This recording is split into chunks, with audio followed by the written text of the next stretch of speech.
The October 18 meeting of the Senate Finance and Appropriations Committee will come to order now. Would staff call the roll? Wasn't anticipating calling the roll. Sorry about that. Senator Barker. Aye. Senator Howe. Aye. Senator Normant. Senator Saslaw. Senator Ruff. Here. Senator Deeds. Here. Senator Locke. Here. Senator McClellan. Here. Senator Peterson. Here, but leaving shortly. Okay. Senator Hanger. Here. Senator Lucas. Here. Senator Vogel. Here. Senator Marsden. Here. Senator Eben. And I miss Senator Newman. Thank you. All right, thank you. We have a quorum, and we'll start out with a September revenue report from Secretary Cummings. Thank you, Senator Barker and Co-Chair Madam Howell. Thank you. Great to be here again with you. And September update, which I billed this as a really important update last month because we were going to be getting through all of the adjustments, and it is that, but there's not, and actually anticipated we might see some alarms go off, but as you've seen, it was a good month and no alarm bells are yet ringing. So I think this will be a fairly, it's complicated explanation, but a very straightforward kind of conclusion of where we stand. So here you go. The most important thing to remember is that year to date, we are up almost 8%. And actually, that is supported with good results pretty much across the board of all of our revenue streams, which we were expecting we might see some indicators that would suggest that things were turning, but we'll get into some of that details here in a minute. This actually, as I've said before, we've had 4 successive months starting back in May and June of last year with significant adjustments. So it's a complicated story. The bottom line is we're still, if you just took a snapshot of today, you would say things are fine. As we know, the world around us is not really supporting that things are as fine as we might think they are. In the month of September, after some of the adjustments, total general fund adjusted was up about 11% versus last year, compared to the down 28% of on a as reported basis. And as we all know, and we had JABE has just had its kickoff meeting, the storm clouds are getting closer and I think more troubling for everybody on what might lay ahead. So we're obviously watching that very closely.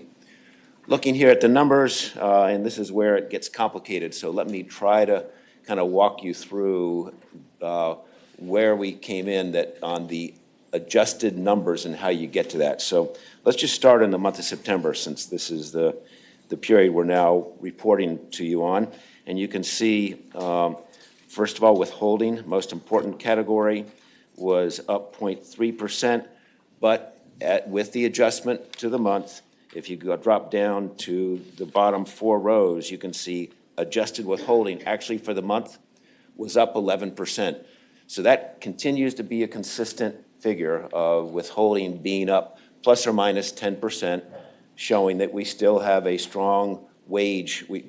Wage growth is really what's driving that because we have not had the kind of job growth that we'd like to see.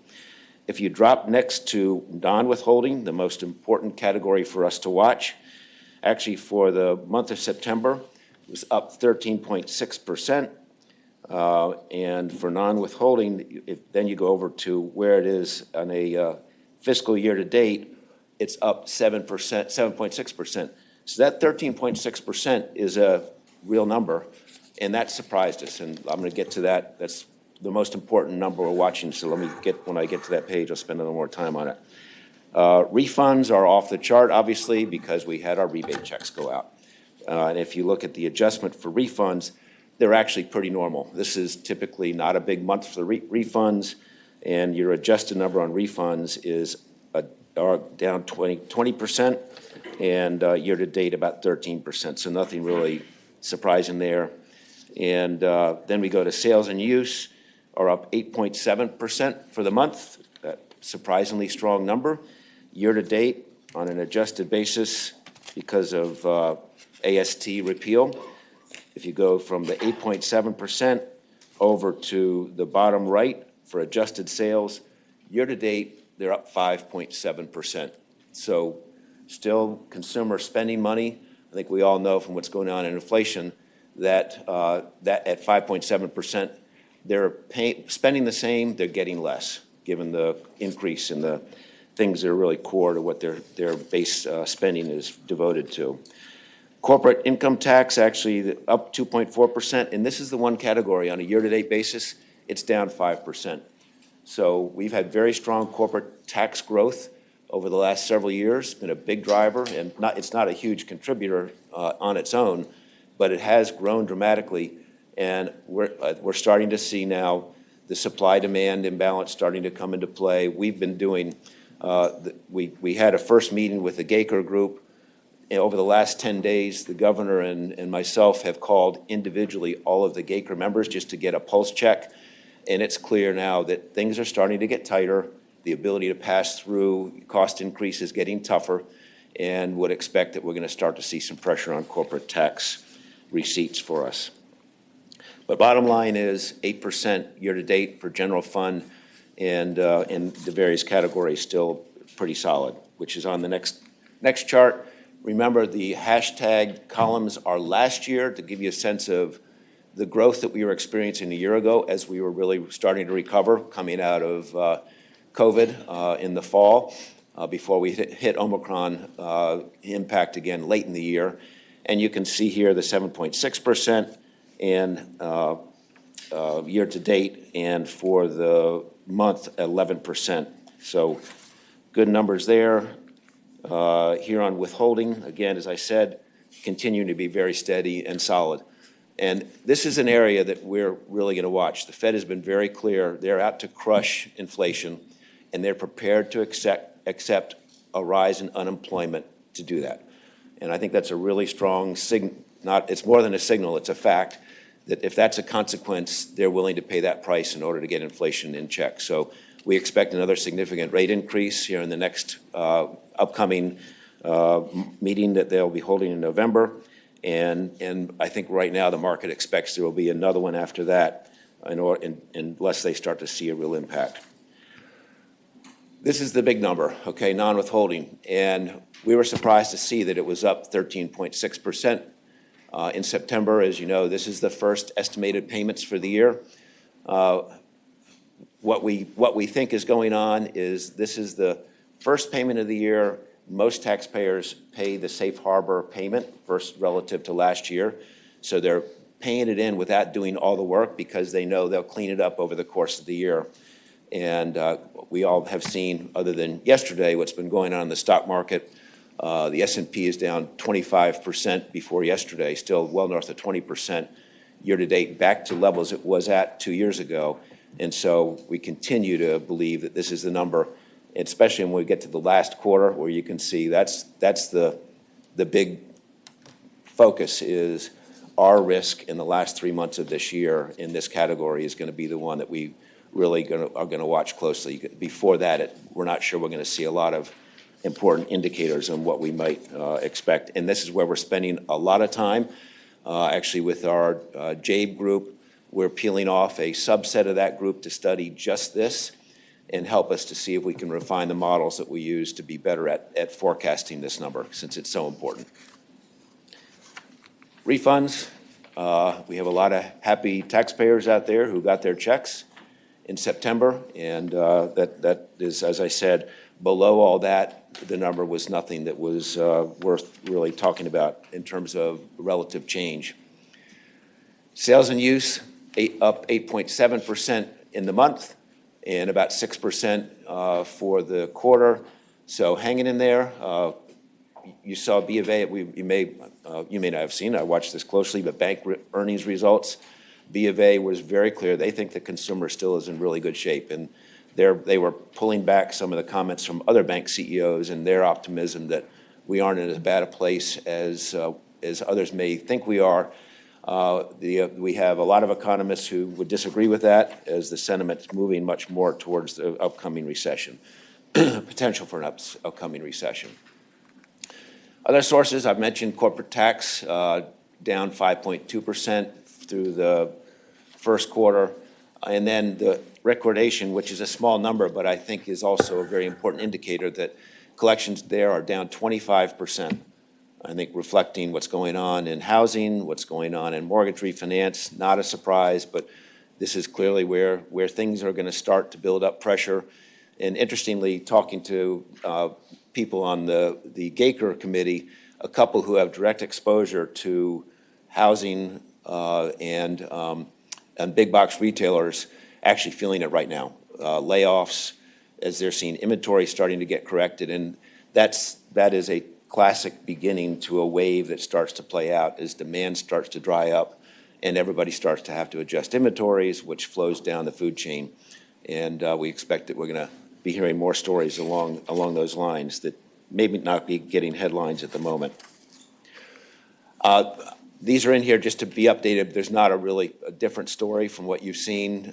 Job market is amazingly stable. And again, when we talked to the members of Gaker, every one of them said, it might be a little bit better, but it still is impossible to fill all my jobs. People aren't doing as crazy things as they were doing, but I still cannot fill both at white collar and at more of the lower wage categories within their companies. They're still struggling, and they're hoarding personnel now to make sure they can cover what they still see as decent demand in the coming few months. So job openings, we ask everybody, are your job openings real? And they say, yes, our job openings are still real. So that's what we've got to see first start to move before we start to see real displacements and unemployment start to go up. No change here. We're really in the same situation. On this chart, which compares us to our peer group, you can see here what's interesting is of our peer group, you can see we actually ticked down a little bit in the most recent month or two. And interestingly, in our peer group, the only two states that continue to show progress are Florida and Texas. The others actually are flattening out and slight decline in the last couple months in their own job situation. So just some early signals that maybe some things are starting to soften up a bit. Inflation still there, 8.2% in the latest report, down from 8.5, 8.6. So deemed to be some relief indication, but I think we all know in the core areas that families spend most of their budget on at lower income levels in particular, that the pressure is still severe and is impacting consumer sentiment and impacting their spending habits for sure. Other economic data, S&P, as I said, down almost 25% since its peak. That takes you back a couple of years to where these levels were achieved before, and every day you hear people all over the place and where they think we'll be in 6 and 12 months, and there just doesn't feel like a consensus out there. And housing has dropped dramatically, and the big driver here is what's going on in interest rates. And those, everyone believes, are only going to get worse here in the next couple of months until we start to see things turn. So comments on the left side are, this is IHS market forecast. Those relate to the way they're writing about it, calendar. The chart is on a fiscal basis, so kind of keep that in mind here. So let's take their statements and it's converted to fiscal. You can see in the quarter we just completed, their expectation was we were still going to have growth of 2.3%. And then we're going to go into a recessionary period. Mild recession is what they expect. And in the current quarter, second, third, and fourth, and if you translate their words around calendar, the next two quarters we're going to start to see a recovery. So it's a mild recession. We've talked to our people. On Gaker again, do you see a touch and go? Do you see a mild, or do you see the Fed's done too much and this is going to get ugly? I'd say most are going to, in their minds, what we've heard is going to be in a mild or slightly worse than mild kind of category. I think everybody's written off the concept of a touch and go because they've hit the brakes so hard, it is hard to stop the motion of this battleship of our economy. So that's what we're prepared for. We talked about last month after our visit with the rating agencies. We feel like we've never been in a better position with the balance sheet we've got, with smart budgeting that was done by all of you to put some other things into the budget that gives us some flexibility. And we are now kicking off the revenue forecasting process. Started with Jabe in November. On the third week in November, we'll have Gaker together, and we'll be prepared to deliver the revenue forecast on December 15th and the governor's proposed budget on December 20.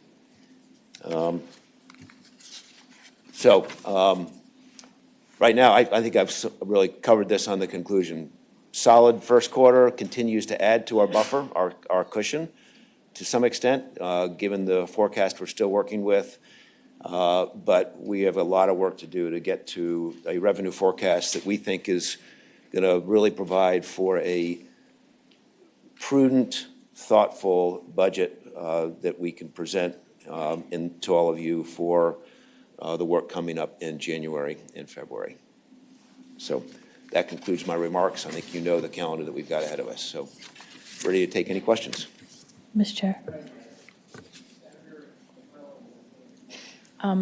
Thank you. I'm going to ask the same question I ask every time you come, and it's a question I've been asking for over a year now.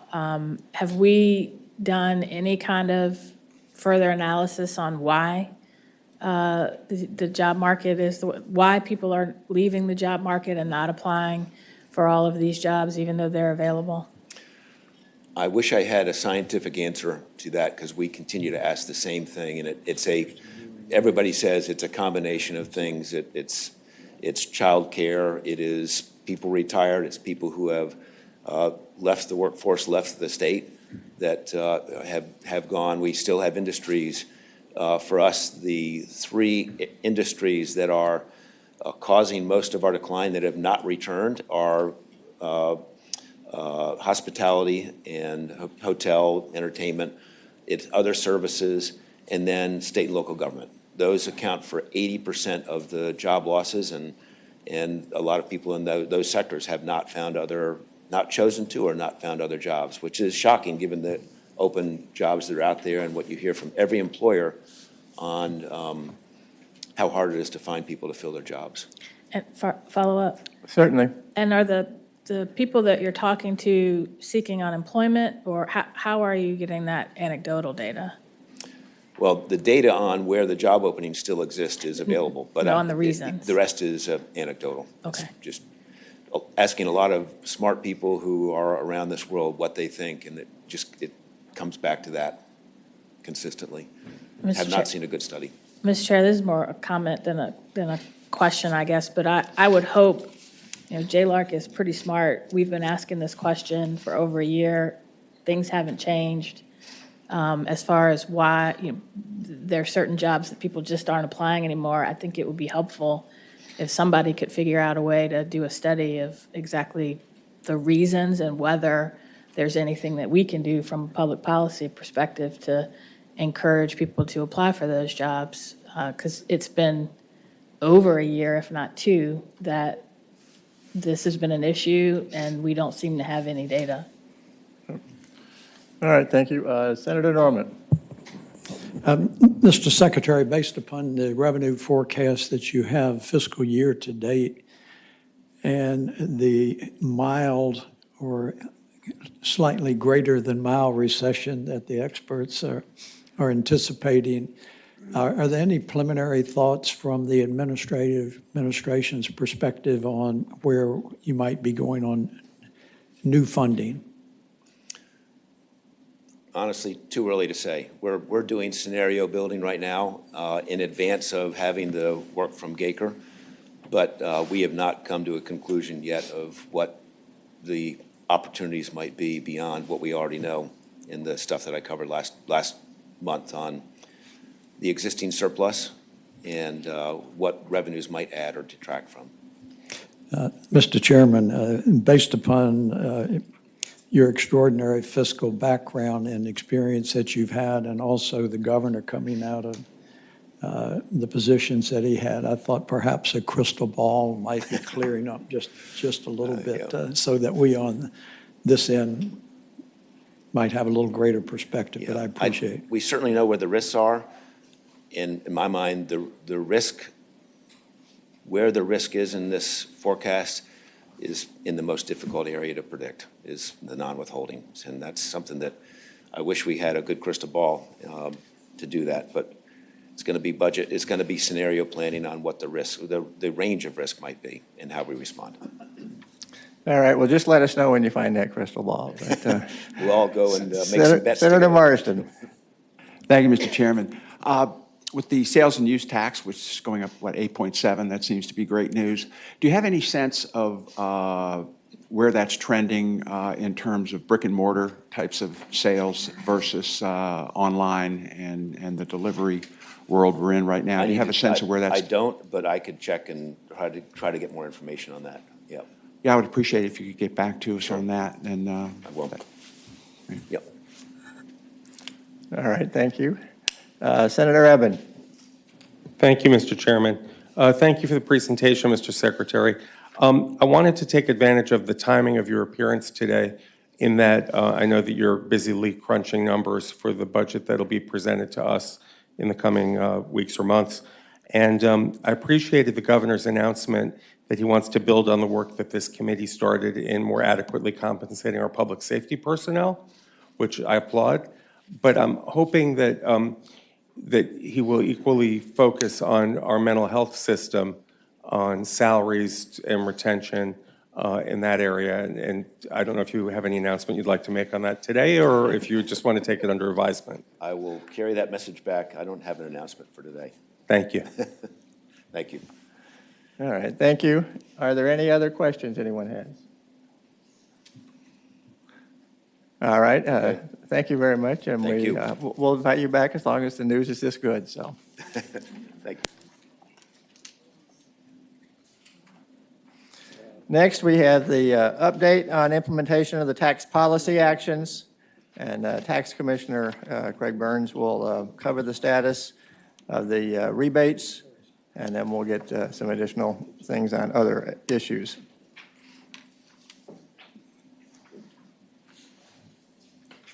Here we go. Good morning, Mr. Chairman, Madam Chair, members of the committee. It's good to be here today with you. Craig Burns with the Tax Department. I'm going to run through the status of the one-time tax rebate, which we're probably more than 90% through right now. And after my presentation, Kristen Collins, who many of you know and work with over the years, who's been our policy development director, but has now just been promoted to the head of Office of Tax Policy, will run through the other three remaining tax policy issues you inquired about, including the tax treatment of student loan forgiveness, the Inflation Reduction Act and federal conformity, and the standard deduction increase. So to go to the one-time tax rebate, as you know, the Appropriation Act you all approved back in June had a provision that required eligible taxpayers who filed a return by November 1st to receive a one-time tax rebate if they met all the criteria. The tranches that were laid out in the language were for returns filed by July 1st. We had to issue a rebate by October 17th, and then for returns filed after July 1st, but between and through November 1st, we had 4 months for those returns to get processed and issue a rebate. The maximum amount for a rebate in this rebate cycle was $250 for an individual return and $500 for a joint return. And much like it was in 2019, it's limited to tax liability after any credits, deductions, or subtractions to which the taxpayer was entitled to and claimed on the return. And as we've gone through this process, we issued the one-time rebates in the order we received them and fully processed them. When it's all done, we expect to issue about 3.2 million one-time tax rebates. Different this year than 2019 as we were directed to use direct deposit where available, which was a bit of a wrinkle. As we went through the development of the program, we expect to issue about 1.3 million direct deposits. Anybody that received a direct deposit, if they looked at their bank account, they would see an entry for the Department of Taxation with the VA-TX rebate on their bank account. When it's done, we expect to issue about 1.9 million checks. The Department of Treasury has been a great partner as we've gone through this. They used their backup printing facility in Philadelphia to help us. We needed to get out about at least 100,000 checks a day, and hopefully more. They used their backup printing facility. They had staff up there for 2 weeks, and we've got ahead of that. They closed it down, and they will be issuing the checks, printing the checks locally. Rebates that require a check include tax returns with no banking information if someone had to pay a tax due, tax returns for taxpayers who owe additional tax, direct deposits that were rejected due to closed bank accounts, and partial rebates due to a taxpayer debt set-off. Our timeline for issuing the rebates, when we went live on September 19th, we were able to process all returns for the rebate that we had processed through September 5th. Through October 8th, we've issued almost 2.8 million rebates, and you can see the breakdown in the table on that slide. About 45% were direct deposit and 55% were issued as checks. The statute requires us that the tax rebate be run through the state's debt set-off program. Rebates that were partially offset where the whole rebate was not taken, we issued a check. Even if they had direct deposit information, we issued a check. And the check stub explained why why some of the rebate was taken and who to contact if they had questions or concerns. It would be they have to contact the debt set-off agency. If the entire rebate was set off, we'd send a letter notifying them of the same information and who to contact. You can see the set-off information on that slide. It's very similar in terms of totals to the 2019 program. It's a little higher because we're going to issue more rebates, but that's where things stood as of October 8th. Finally, one thing we were able to do this year that really has cut down the number of phone calls we would have received, we were able to put an interactive application on our website for taxpayers to look up whether they were eligible for the rebate or not. We also had one through our interactive voice response phone system, and you can see the activity that these sources or these applications had over the rebate program, and it certainly cut down on the number of calls that we would have received relative to 2019. And finally, the next steps as we close this out, we will be processing through the end of the year weekly, processing rebates and issuing them to taxpayers who file by November 1st. We anticipate a resurge around yesterday and today, which is the federal filing extension deadline. We'll have another small surge around November 1st. And the number of rebates issued weekly after October 17th will be lower. We'll continue this process through the end of November. It takes about 3 to 4 weeks to process the paper returns we'll receive on November 1. And we'll probably issue rebates through the end of the year. And then after that, it's basically just program wrap out. A big piece of that is return check processing as we wrap up the program. And that's my summary for the committee today. I'll be happy to answer any questions you have. All right, are there any questions on this? Well, I'll just make a quick comment. I was making a presentation to a large group at my church at the beginning of the month, and they all thanked me for those checks that they'd just gotten that day before. So, I'm sure I appreciate that, and I'm going to turn it over to Kristen Collins, and she'll finish up on the other 3 issues you wanted to address. Thank you. Certainly. Good morning. It's good to see you all this morning. Kristen Collins from the Department of Taxation. So the first 2 items I'm going to talk about are related to tax conformity. As many of you all probably already know, Virginia is what's called a fixed date conformity state. So we generally conform to federal income tax laws as of a set date. Each year you generally adopt a bill that advances the date of conformity to generally conform to those federal provisions. So far this year, there has been one tax bill that has passed Congress, the Inflation Reduction Act, that passed in August of this year. Virginia does not yet conform to this legislation, but during this upcoming session, when you're reviewing the fixed date conformity legislation, this would likely be a part of the discussion. So this bill is has a relatively minimal impact on Virginia to the extent that we conform. There are 2 provisions that would have a fiscal impact on Virginia. You can see them here on this slide, and you can see that it's a relatively small impact. The first are enhancements to an existing deduction for energy efficient commercial buildings equipment. So under prior law, there was a deduction that could be claimed it was a sliding scale, but up to basically $1.88 per square foot on certain types of energy efficient equipment. So things like interior lighting, heating, cooling systems, that sort of thing that are energy efficient type systems. The legislation that Congress passed changed this to increase the maximum deduction to $5 per square foot, and it makes a few other modifications as well. But you can see the impact to Virginia is roughly $200,000, $300,000 a year. The other provision is another change related to energy storage technology. So different types of equipment for depreciation purposes under federal law, you depreciate over a period of time. Some things it's up to 20 years. This creates, there's something called 5-year depreciation property, so a property that's depreciated over a shorter period of time, 5 years versus 20 years. This legislation put additional types of energy property that qualify for certain types of federal tax credits into that 5-year category. So they're depreciated over a period of time, which is advantageous to the taxpayers because they basically claim it a little bit sooner. That change is not effective till after tax year 24, so there would be no impact really until fiscal year 27. And you can see it's all relatively minimal anyway.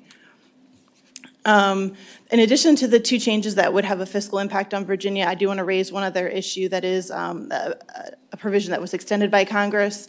Often Congress will pass extenders that Virginia already assumes in our forecast. We generally assume that certain things will be extended under either federal or state law, and this is one of those. It's related to a provision under the Tax Cuts and Jobs Act that passed at the end of 2017 that many of you probably remember those discussions we had about all the tax provisions. It's a provision that limits excess business losses of non-corporate taxpayers, so S corporations and pass-through entities. And it was previously set to expire after 2026, and now it's extended through 2028, so it would expire January 1st of 2029. And that would have no impact on Virginia revenues. So then one other thing related to conformity, and this is really just intended to clarify some confusion that was raised about a month or so ago. Under the American Rescue Plan Act, there was a provision that excluded student loan forgiveness from gross income. So generally, if certain types of debt are forgiven, you are taxed on that forgiveness of debt, but that doesn't apply to student loan forgiveness under ARPA for tax years 21 through 25. And Virginia conformed to this provision last session when you adopted the annual conformity legislation. So in August, as you all know, there was a one-time student loan forgiveness program that was announced by President Biden. And student loans forgiven under this program are expected to be exempt from federal taxation under that provision of ARPA.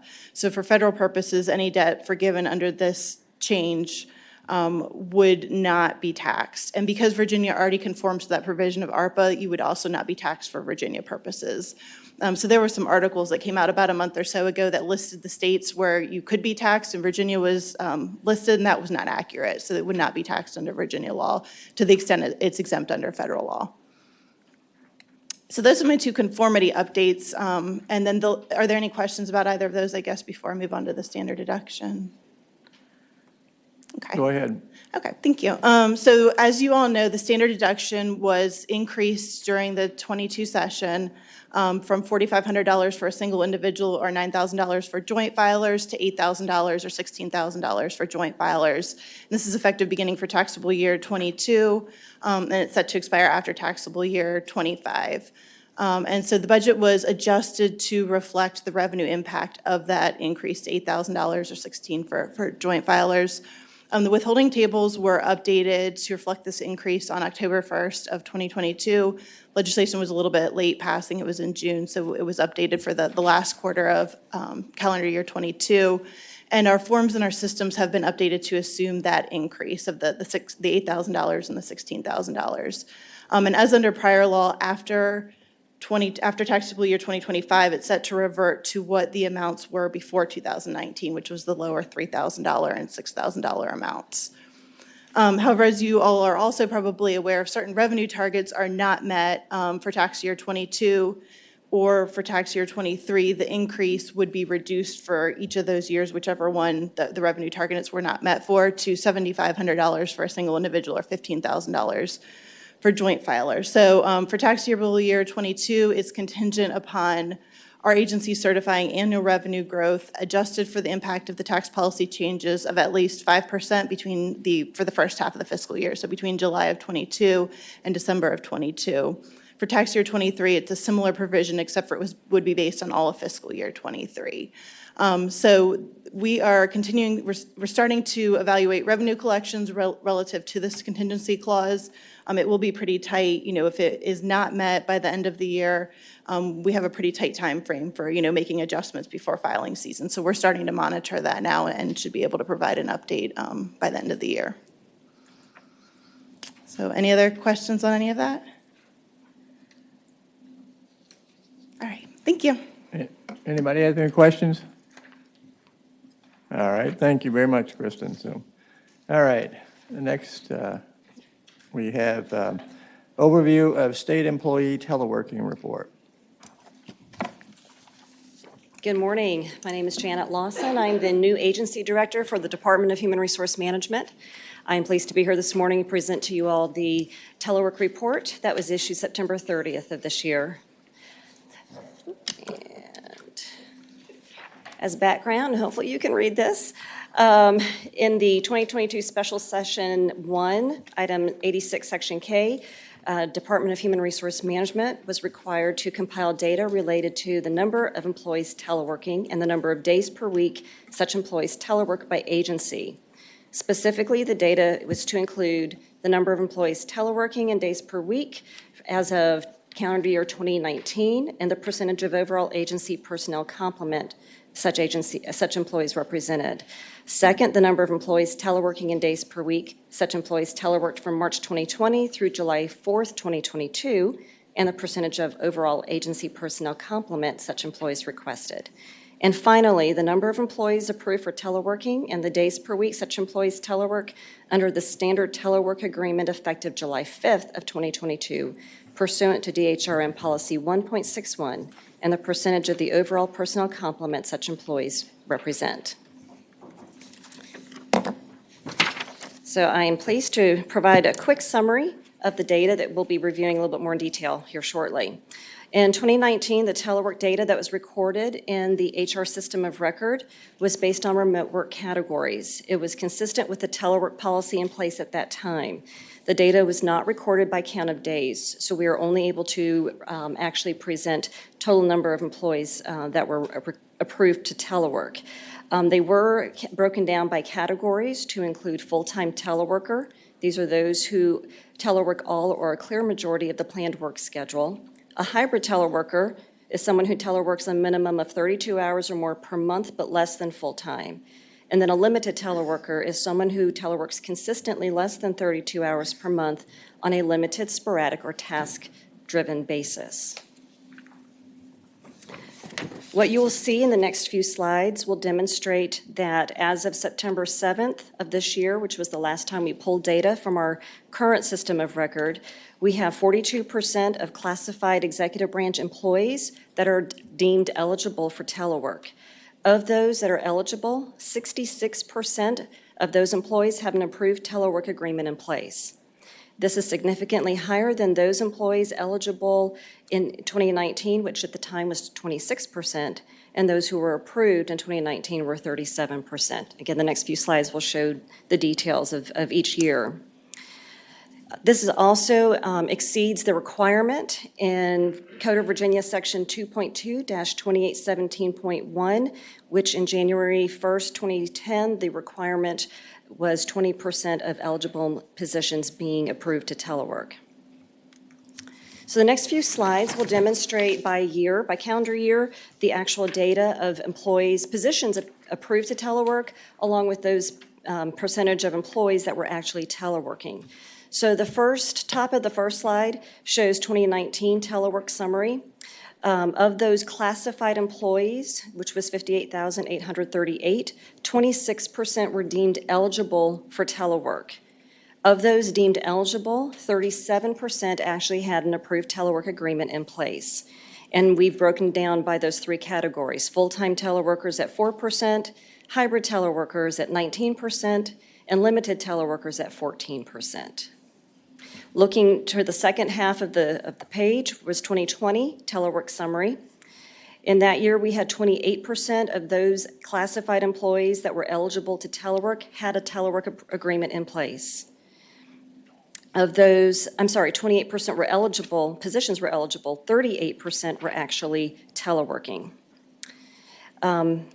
And then one thing to point out is that during 2020 was the year that COVID hit, of course, and we noticed that many agencies were not reporting as consistently as they had the year before.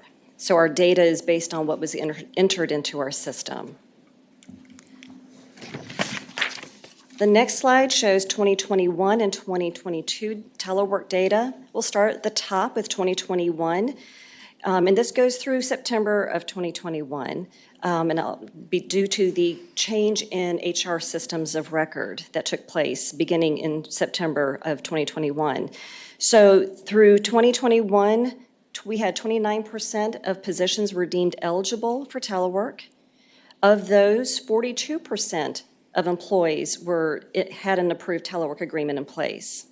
And again, it's broken down by full-time, hybrid, and telework. We had 6% that were full-time teleworking, 23% that were in a hybrid telework arrangement, and 13% were limited teleworkers. Our most recent data poll, which was out of our new system of record Cardinal, along with data from our legacy system, shows a significant change.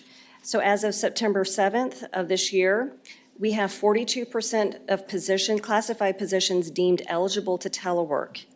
Of those in an eligible position, 66% of our employees have an approved telework agreement. And in our new system of record, we are able to break down by days. So one of the original requests was by how many days per week do we have employees teleworking. So we are now finally able to report that we have 32% that are teleworking 1 day per week, 21% are teleworking 2 days per week, 4% are teleworking 3 days per week, 2% are teleworking 4 days per week, and 7% of those with an approved telework agreement are teleworking 5 days per week. And the chart on the next slide shows that year-to-year comparison. I personally like this view. It's a little easier to compare all 4 years.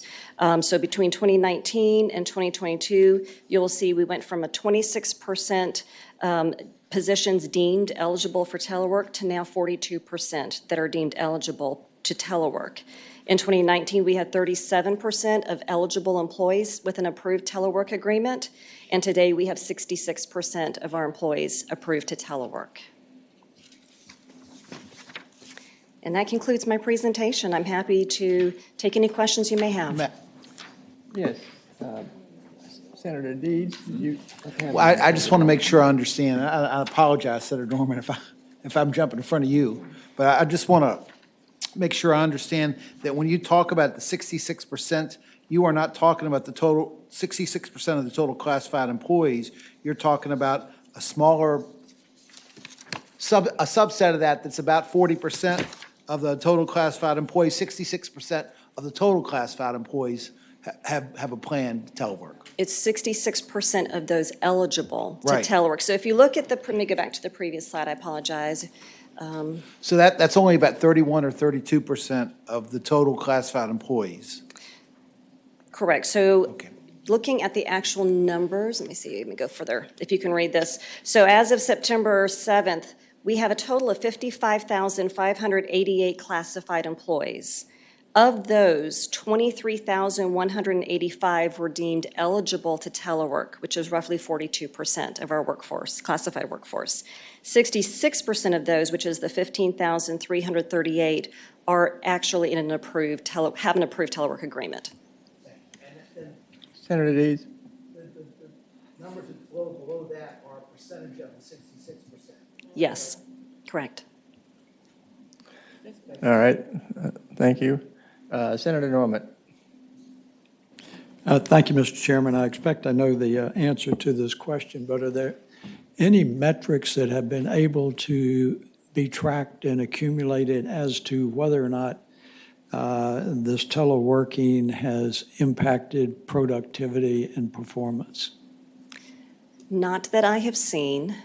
One of the tools that our agency provides to every agency are methods to ensure that telework is being used effectively and appropriately. So we don't, as an agency, track, let's say, how many telework agreements perhaps are revoked because of lack of productivity. That hasn't been a request or or anything that's been brought to my attention. Mr. Chairman? Yes, Senator Norman. Follow-up question. Based upon your comment, which I respect, do you think that's relevant data that we ought to be monitoring where the teleworking permission has been revoked due to underperformance? I think it's a question that it's hard to answer that one. It might be something that the secretaries would have more accessibility to that data from their agency heads. If agency heads are sharing, hey, teleworking seems to be working very well for us, we're going to continue with that, or teleworking does not seem to be working in this area, that to me would be more of an agency-specific topic. I don't know if that answers your question sufficiently. I'll spare you the follow-up. All right, thank you. Senator Evan. Thank you, Mr. Co-Chairman. Ms. Lawson, thank you for the presentation. I assume that you're very familiar with the governor's telework policy? Yes. I have a constituent letter, if you'll indulge me. I'm going to read part of it because I've been trying to figure this out, and I just want to get your comment on it, or at least to see if something can be done. It reads, I'm a resident and homeowner in Alexandria, senior researcher for blank state agency, hired in October 2020 as a permanent teleworker. The governor has recently changed state policy regarding telework, and under the current version of the proposed policy, I will no longer be eligible for telework. As currently proposed, the governor's policy seems to suggest that even residents of Alexandria now are expected to commute to Richmond every day of the week. The policy is poorly, and it criticizes the policy, but it says further that at present, out-of-state employees are eligible for telework exemptions, but in-state employees who live very far away are not. I live 102 miles from Richmond, from the building where they would report, and 1.77 miles from the Maryland border. If I lived in Maryland, I could telework, but because I live in Alexandria, I cannot. One member of my team lives about 5 miles away in DC and will get to keep her teleworking position. I will not. And then it says, bottom line, I was hired to be a permanent teleworker without consideration of COVID precautions. The governor's policy it criticizes says if enforced will force me out of a job against my will. I've been an exemplary employee, et cetera, getting a PhD. Is there anything that can be done? So do you have a comment or any suggestions on that? Is that accurate that that person could be forced to telework even if they're not to telework, even though they're 102 miles away? I don't, without having more specifics about the position that they were hired for and other employees in a like position, it would be difficult for me to provide an accurate response. What I could say is there may be a variety of options. For example, some positions within each agency are deemed remote full-time, and telework doesn't apply to them. That's something that is between the agency head and the employee. If it is a position that should be every other employee is in the office, then the employee can complete a telework agreement requesting 5 days, which would then go through the chain of agency head to their secretariat to the chief of staff. So that's also another avenue if, in fact, the position is deemed to be not remote. Again, without having all the particulars, I can't provide a specific response, but there are options available that should be pursued. Okay, Mr. Chairman, I appreciate the answer, and perhaps we could talk offline after the meeting. That would be fine, yes. All right, Delegate Senator McClellan. Thank you, Mr. Chair. Good morning. Good morning. The data that you provided, do you have that, and could you provide to us broken down by secretariat and agency? Yes. Okay, thank you. And then do you have, I'm sorry, I have a couple more Yes, questions. Senator McClellan. Have you all done any analysis or plan to do any analysis around any cost savings resulting from the teleworking policy? I have not seen a specific report regarding cost analysis, and that may be a joint effort with various agencies. I would think, not to put anyone on the spot, but like Department of General Services, from a lease or rent perspective, what would we be saving by having people not in the office versus in the office? So I think there's a variety of factors that would go into play to determine a true cost-benefit analysis. Okay, and who can revoke the policy? Does it follow the same chain of command that depending on the number of days you are teleworking, it's someone different who can revoke the policy? Let me tell you how I see of revoking policy, and you tell me if it's different than your intention, the question. So when I say revoke a telework agreement, it's when someone is not performing. Right. So, and that could be their immediate supervisor or their agency head. I don't believe it needs to leave their agency. Okay. Senator McClellan. And then this is the final question, do you all have any data you can provide on when the change was made, the number of employees who left employment rather than submitting a new telework policy? We have turnover data that we can pull by month, and we can certainly do that by month for the year. I know we are currently pulling the fiscal year 22 turnover data for the formal report, so I don't have that today, but I have turnover data for the past 4 or 5 years. But as far as for the specific date, we're working on that currently. Okay, thank you. All right. Yes, Senator Howell. Thank you. We all know that we're in a very competitive job environment right now. And I'm wondering, do you have any indications as to how the teleworking is helping with retention of our current employees? Other than anecdotal, I think some employees are appreciative to have opportunities to continue teleworking. I think some employees perhaps would have preferred to stay home full-time. It's just a variety, but most of what we've heard has been more informal comments. We have not conducted a formal survey. We've talked about it, but just haven't actually implemented a survey to find out what the current culture is regarding how employees feel about telework. Could I have a follow-up, please? Senator Howell. When you do exit interviews, which I assume you do with state employees, do you ask questions regarding the impact of teleworking on their decisions? We don't ask specifically that question. We ask why employees are leaving, and it could be one specific reason or a variety.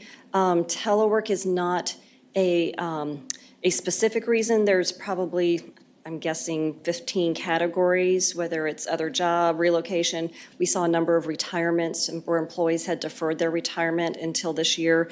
But there's another category where people can list telework if that is specifically the reason that they are leaving. So we do pull exit survey data for those that completed. I will say our exit process is not a requirement, so we don't see every reason that people leave. But we can certainly pull the most recent exit survey data if that would be helpful. Good, thank you. Senator Norman. A corollary maybe to an earlier question that I asked, I know that some major law firms have gone to requiring their teleworkers to log in and log out so that they can monitor really how much they are investing in their employment during the day.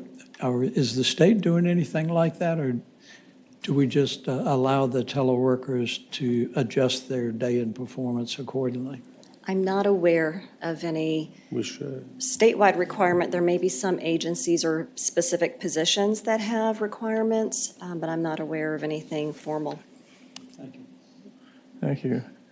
Any other questions? Mr. Chair? Yes, Senator McClellan. I think a question and then a comment. Have you all, similar to comparison on other states, have you looked at a comparison to some of the, Fortune 500 companies that might either be headquartered in Virginia or nearby to compare the number of employees that are teleworking? We have not. I think that would be a great place for us to look. Okay, well, anecdotally, let me just tell you, I work for a Fortune 15 company that had a teleworking policy before COVID, modified its teleworking policy as a result of COVID, where employees are either full-time, hybrid, or home-based. As someone who's been a home-based employee since before COVID, and listening to the data that they have analyzed over their employees in Virginia and across the country, it has in fact improved productivity. They don't make you log in, when you're sitting in front of your computer or not. As before COVID, you log, and I'm sure law firms do too, you log your hours, how many hours you've worked, but they don't mandate when you're sitting in front of a computer or not. And I think they found that for particularly employees with families, the flexibility around when and where you work, given the needs of your family, has made those employees particularly more productive and allowed many of them to stay in the workforce. Thank you. All right, are there any other questions? All right, well, thank you very much. Thank you. And now we will proceed to the lottery update. Hi, gambling. All right. I am Kelly G., I the think new Jay- executive director of the Virginia Lottery. And this is the first time I'm before you in that capacity, but I hope you guys maybe kind of recognize me. I joined Lottery in 2018 as their manager of government relations, so have been with the agency as they've ventured into things like online sales and regulatory compliance. My agenda today is to cover lottery and then sports betting and close with casinos. We've all heard this. We all know this. All of our profits are constitutionally required to go to K-12 education. I'm proud to report we just finished our fiscal year 22 with our highest profit turnover yet at $779 million.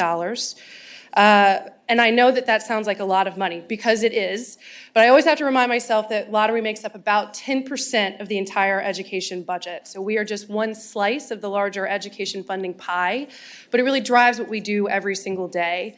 You guys decide how our profits are spent. Historically, you have given 2/3 back to specific K-12 programs like SOL Algebra Readiness and Project Graduation. You've also decided to give 1/3 back to local school divisions as discretionary spending. So if Roanoke needs calculators and Richmond needs textbooks, they have the decision-making power for how to spend their flexible lottery funds. Here's our first quarter results for fiscal year 23. You'll see our sales are up about 8% over this period last year, and that's driven in large part by two things: a really great Mega Millions run over the summer that got over $1 billion jackpot, and how well our iLottery instants are performing. iLottery instants are digital games offered to registered adult players located in Virginia through our app and our website. While total sales are up, you'll see profits are slightly down compared to last year, and that's really because the bulk of our sales growth right now is coming from the instants, which have a higher prize payout rate than the other games.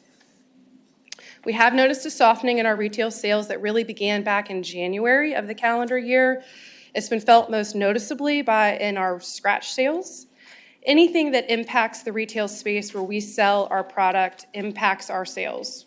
Inflation, gas prices, labor shortages that affect hours of operation, and gaming competition, particularly competition in the same stores where we sell lottery, are all playing a part in that softening. As we know, we're heading into the budget process. At their upcoming October board meeting, our lottery board will review and approve a reforecast for estimated lottery sales and profits in fiscal year 23 and 24. During the last General Assembly session, our fiscal year 23 transfer expectations were increased in anticipation of a large profit surplus at the end of fiscal year 22. Our surplus was not as high as expected, as the budget expected, so I do anticipate our reforecast to have slightly lower fiscal year 23 transfer expectations, but we're not going to be too far off. I'll pivot into regulatory responsibilities now. Sports betting. A reminder, statute places a 15% tax on sports betting activity based on the permit holder's adjusted gross revenue, which is defined as total wagers minus winnings and other authorized deductions. The bulk of tax collection goes to the general fund, and the remainder goes to the Problem Gambling Treatment and Support Fund administered by the Department of Behavioral Health and Developmental Services. The 2019 JLARC Gaming in the Commonwealth study estimated about $48 million in annual taxes from mobile-only sports betting using a 12% tax rate and after a 5-year ramp-up. At Virginia's statutory 15% tax rate, that's equivalent to about $60 million a year at full maturity. In fiscal year 22, the first full year of operations, over $4 billion were wagered on approved sporting events. The Commonwealth collected a little more than $28 million in taxes. And as we head into our second full year of sports betting activities, we're on track to collect about $40 million in taxes this year. We currently have 13 active operators with mobile platforms. HR Bristol also offers a retail sports book. This chart shows sports betting activity since inception in January 2021. That blue line is total wagers. That gray bar is how much is given right back to winners and prizes. And you can see this is a high volume, low margin business. Operators only hold around 10% each month after paying out winners. The orange bar is promotions or free bets given out, and the yellow line is the taxable revenue each month. What I really wanted to demonstrate with this was the growth in wagers as additional operators began offering their platform, and really the seasonality of sports betting. There are highs and lows throughout the year. Here's a visual representation of tax collections from sports betting activity. That red line shows the sharp growth trend in revenue collections in just the first 2 years. I anticipate tax collections will grow over the next few years as the market matures. Statute requires that lottery provide a monthly revenue report on sports betting activity, and these are the numbers that we provide every single month. It's not unusual to see more than $200 million wagered on sports each month. The total amount wagered is called the handle, and red is everything operators deduct from their handle to land on the adjusted gross revenue that we tax each month. To date, in fiscal year 23, we've collected around $10 million in taxes. As I mentioned, statute allows operators to deduct from their taxable revenue what they give out in free bets. Budget language changed that this year, and now operators are allowed to deduct free bets from taxable revenue for the first 12 months of operations only. Statute still allows operators to carry forward a negative balance for up to a year. So operators came online at different times. Some are still deducting free bets. Some who have been in operation for longer than a year have a negative balance they're carrying forward, even though they can't deduct free bets. But as this chart clearly shows, when the budget language went into effect July 2022, the value of promotional deductions dropped dramatically. This could be because it was summer, which is a slow seasonal period anyway, but the budget language probably impacted operators' activity in some way. We've also collected more tax revenue each month since July. Some of this is due to a high operators hold percentage, meaning they paid out less in winning bets, but some of it could be because they were deducting less promo from their taxable revenue. It's very hard to say if any one policy change is the sole reason for an increase in tax collections, but at least initially, reports show that since the budget language took effect limiting promotional deductions, we've had more operators paying taxes, and the Commonwealth is collecting more in tax revenue. I'll move on to casinos. So a reminder, we have a graduated tax rate based on total yearly activity at the casino, 18, 23, or 30% tax. Beneficiaries of the tax collections include the host locality, or in Bristol's case, the 14 surrounding localities, the Problem Gambling Treatment and Support Fund, the Family and Children's Trust Fund administered by the Department of Social Services, the Virginia Indigenous Peoples Trust Fund for taxes paid by a casino operated by a tribe, and the remaining taxes are deposited into the Gaming Proceeds Fund, which statute directs must be used for public school construction, renovations, and upgrades. HR Bristol is currently Virginia's only licensed and operating casino. Their temporary space opened in July. It has around 800 slot machines and 20 table games in their temporary facility. Casino licenses at Portsmouth, Norfolk, and Danville are still undergoing the necessary background investigations before being presented to our lottery board for consideration. And by all accounts, HR Bristol is performing very well to date. JLARC estimated that a Bristol casino would contribute around $35 million in annual taxes after 5 years, assuming a 27% tax rate. Virginia's tax rate is at 18% for the first $200 million of net gaming revenues, so that would equate to about $24 million in annual tax collections using the JLARC model, and after 5 years. And as you can see here, they're on track to do that in their first year in a temporary space. In the first 3 months of operations, we've collected $7.2 million in taxes, 1/3 of that going to those localities that surround Bristol for improvements, and then 2/3 of it going to the Gaming Proceeds Fund for you all to spend on school construction projects. It's impossible to know if this activity will continue at these levels, but HR Bristol has had a very impressive start by all measure. That is my report. All right, thank you. Are there questions? Senator Norman. Actually, I have questions in 3 different areas. First of all, I see that it's almost a de minimis amount in the overall dollar figures. It's going to problem gambling, and I continue to be perplexed. Absent self-report in this type of gaming, how do you identify those people? It's not like they have a drug addiction, an alcohol addiction. Other than self-report, how do you identify it? Yeah, our role in really the problem gambling piece is awareness about the resources that are available and delivering the dollars to the clinicians and therapists at Department of Behavioral Health who run the program. The specifics of treatment and all of that are totally out of my purview. I don't know if there's anybody from behavioral health here that could answer that, but. Mr. Chairman. Yes, Senator Norman. Following up on that, my initial concern came out of what I felt was a poorly drafted bill dealing with the legalization of marijuana, where a substantial dollar amount was going to CSBs. And I asked the same question, how are you identifying these people absent a self-report? And of course, I see the number here is much less, but I get it. The second, less controversial area I had a question on is where are those dreadful and disgusting skill games? Just so there's no misunderstanding where I stand on it. There never has been. So. What is the status of those? I noticed, I'm just a country boy from James City County, and I drive past the 7-Eleven with some frequency, and I was running out of gas not long ago and stopped in there. In a period of 2 days, 4 skill games popped up.